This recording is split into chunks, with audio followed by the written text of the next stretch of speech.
బీభత్స రసప్రధానమైన విషాదాంత నాటకం.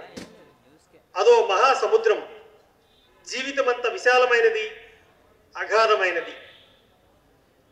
కన్యాశుల్కం మొదటి ప్రదర్శన 1892 ఆగస్టు జరిగిన నాటి నుండి నేటి వరకు తెలుగు ప్రజలను ఎందుకు ఇంతలా ఆకర్షిస్తున్నది?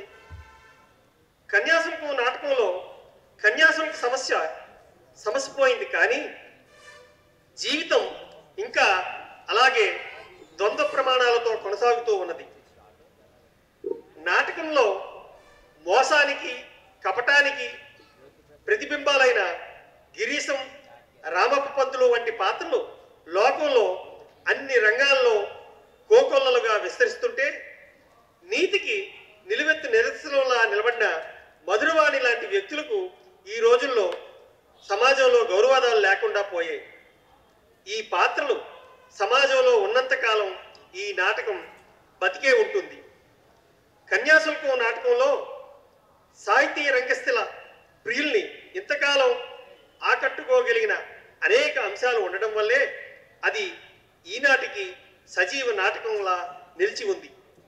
అటు సాహిత్య చరిత్రలోనూ ఇటు రంగస్థల చరిత్రలోనూ కూడా విశిష్టతను గడించుకున్న నాటకాలు ప్రపంచంలోనే అతి తక్కువ.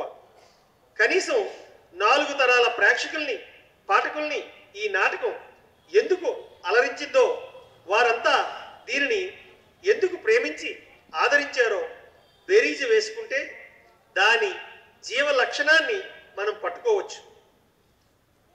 100 ఏళ్ల క్రిందటే గురజాడ రాసిన కావ్యం ఇప్పటికీ సజీవంగా నిలబడడానికి కారణం ఈ సమాజ జీవ చైతన్య మూలాలను పట్టుకొని గురజాడ అక్షరబద్ధం చేయడమే.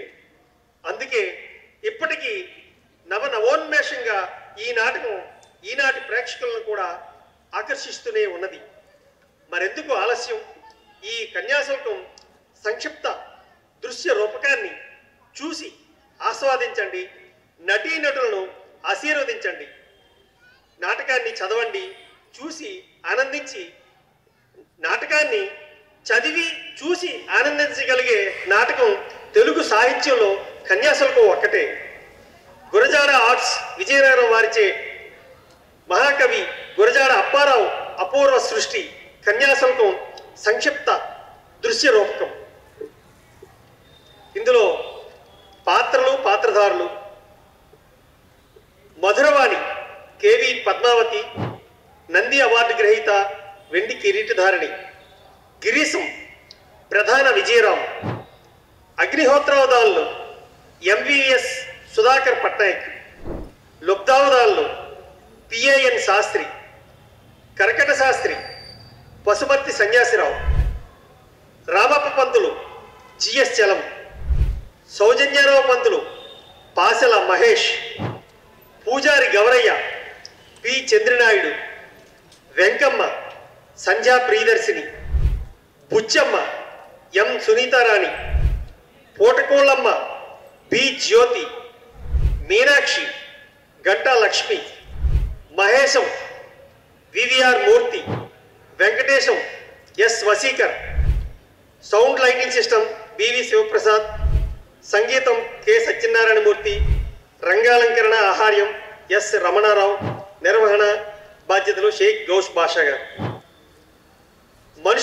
మనుషులుగా మనుగడ సాగలిగితే కళలు బతకాలి. నాటకాన్ని ఆదరించండి.